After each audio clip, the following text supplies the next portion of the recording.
Praise the Lord shalom. उम्मीद करते हैं हमारे प्रीवियस वीडियोस आपको पसंद आए होंगे और अगर आप चाहते हैं कि हमारे चैनल पे ऐसे वीडियो आते रहे तो प्लीज हमारे चैनल को सब्सक्राइब करें और साथ ही साथ शेयर करें वीडियो को। आपके समर्थन और सहयोग से हमें प्रेरणा मिलती है कि आगे हम और सारे टॉपिक्स पर वीडियो बनाएं। क्या परमेश्वर निर्दोषों को मारने का आदेश देता है? पहला शमूएल 15वां अध्याय 3रा वचन एक ऐसा बाइबल का पद है जिसे कई लोग परमेश्वर की छवि पर प्रश्न चिन्ह लगाने के लिए इस्तेमाल करते हैं। अब जाकर अमालेकियों को सताकर उनका सब कुछ नाश कर पुरुष, स्त्री, बालक, दूध पीते बच्चे, बैल, भेड़, ऊंट और गधे सबको मार डाल। सुनने में कठोर लगता है और कई लोगों के मन में सवाल भी उठता होगा, क्या यह वास्तव में धर्म है? क्या परमेश्वर निर्दोषों को मारने का आदेश देता है? आइए बाइबल इतिहास और तर्क के माध्यम से इस प्रश्न को गहराई से समझते हैं, बिना डर, बिना पक्षपात के। सबसे पहले यह समझना जरूरी है कि अमालेकी कौन थे।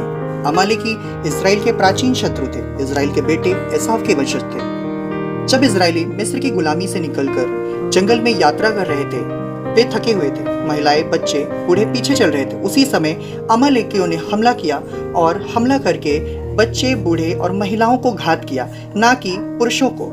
यह एक युद्ध नहीं था, यह एक कायरतापूर्ण नरसंहार था और यही कारण था कि परमेश्वर ने व्यवस्था विवरण 25 में कहा, जब तेरा परमेश्वर तुझे विश्राम दे तब तू अमलोक का स्मरण कर उसे मिटा देना। अब सोचिए, इसके बावजूद भी परमेश्वर ने उन्हें तुरंत नष्ट करने का आदेश नहीं दिया, बल्कि परमेश्वर ने उन्हें लगभग 400 वर्षों तक सुधरने का समय दिया। इसी बीच अमलेकी क्या करते रहे? क्या उन्होंने पश्चाताप किया? क्या वे अपनी बुरी चाल से फिर कर सुधर गए?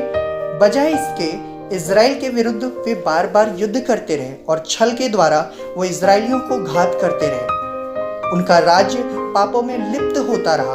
वे बच्चों की निरंतर बलियां दिया करते थे। जादू टोना, हिंसा और अंधविश्वास जैसी बातें उनके समाज में पाई जाती थी, जिसे हम लेविटिकस 20 में पढ़ सकते हैं। परमेश्वर न्याय करता है, लेकिन वह न्याय से पहले चेतावनी भी अवश्य देता है। 4 सदियों तक अमालेकी ने पश्चाताप का कोई भी संकेत परमेश्वर को नहीं दिया। तब जाकर परमेश्वर ने पहला शमूएल 15वें अध्याय में न्याय का समय निर्धारित किया। अब बड़ा सवाल ये उठता है कि अगर अमलेकी पुरुष दोषी थे तो महिलाएं, बच्चे और जानवरों को क्यों मारा गया? पहला, समाज की सामूहिक भ्रष्टता। अमलेकी समाज केवल पुरुषों तक सीमित नहीं था, पूरा समाज भ्रष्ट था। बाइबल में बार बार दिखाया गया है कि कैसे एक पूरी संस्कृति पीढ़ी दर पीढ़ी पापों में लिप्त रहती थी। दूसरा, अगली पीढ़ी भी वही करती। बाइबल और इतिहास यह दिखाते हैं कि अगर कुछ लोगों को छोड़ दिया जाता तो वह अगली पीढ़ी फिर से इजराइल पर हमला करती, और हुआ भी यही। तीसरा, जानवर क्यों मारे गए? अमलेकी जानवरों का प्रयोग जादू टोना और बलि में किया करते थे। परमेश्वर नहीं चाहता कि इजराइल उस भ्रष्ट संस्कृति की कोई भी अपवित्र चीजें अपने साथ रखे। यह एक टोटल वॉर जजमेंट था, जहां उद्देश्य केवल जीत नहीं बल्कि बुराई का पूरी तरीके से खात्मा करना था। अब सवाल ये उठता है कि क्या आज भी परमेश्वर ऐसा करता है? क्या आज भी वह न्याय करता है? उत्तर है नहीं, उस रूप में नहीं।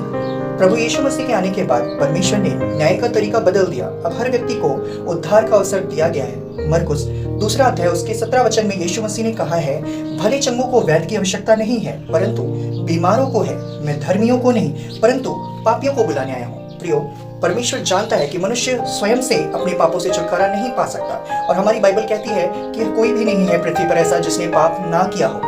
इसलिए परमेश्वर ने मनुष्य के छुटकारे के लिए और पापों से मुक्ति के लिए एक योजना बनाई, जो यूहन्ना 3:16 में लिखा हुआ है। वहाँ लिखा हुआ है, क्योंकि परमेश्वर ने जगत से ऐसा प्रेम रखा कि अपना इकलौता पुत्र दे दिया, ताकि जो कोई उस पर विश्वास करे वह नाश ना हो परंतु अनंत जीवन पाए। परमेश्वर ने अपने पुत्र को जगत में इसलिए नहीं भेजा कि जगत पर दंड की आज्ञा दे, परंतु इसलिए कि जगत उसके द्वारा उद्धार पाए। जो उस पर विश्वास करता है उस पर दंड की आज्ञा नहीं होती, परंतु जो उस पर विश्वास नहीं करता वह दोषी ठहराया जा चुका है, इसलिए कि उसने परमेश्वर के इकलौते पुत्र के नाम पर विश्वास नहीं किया।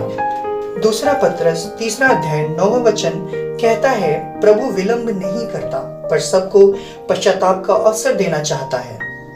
लेकिन इसका ये अर्थ बिल्कुल भी नहीं है कि परमेश्वर अब न्याय नहीं करता या आपके कार्यों का न्याय नहीं होने वाला, बल्कि वह अब आत्मिक न्याय करता है और अंत में आपके हर एक कार्यों का न्याय होगा, जिसे हम फाइनल जजमेंट कहते हैं।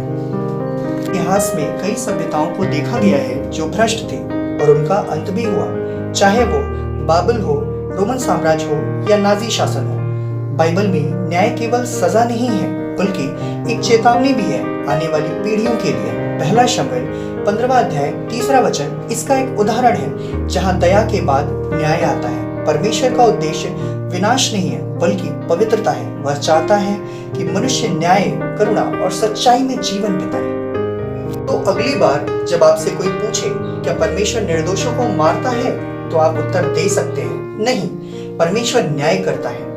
पहला शमूएल 15वां अध्याय 3रा वचन ना तो क्रूरता का प्रतीक है, ना धर्म का अंत है, बल्कि ये एक चेतावनी है कि परमेश्वर धैर्यवान है, परंतु वह न्यायी भी है। अगर ये वीडियो आपको इंफॉर्मेटिव लगा हो तो कृपया इसे शेयर करें, लाइक करें और हमारे फेथ रिस्पांस चैनल को सब्सक्राइब करें।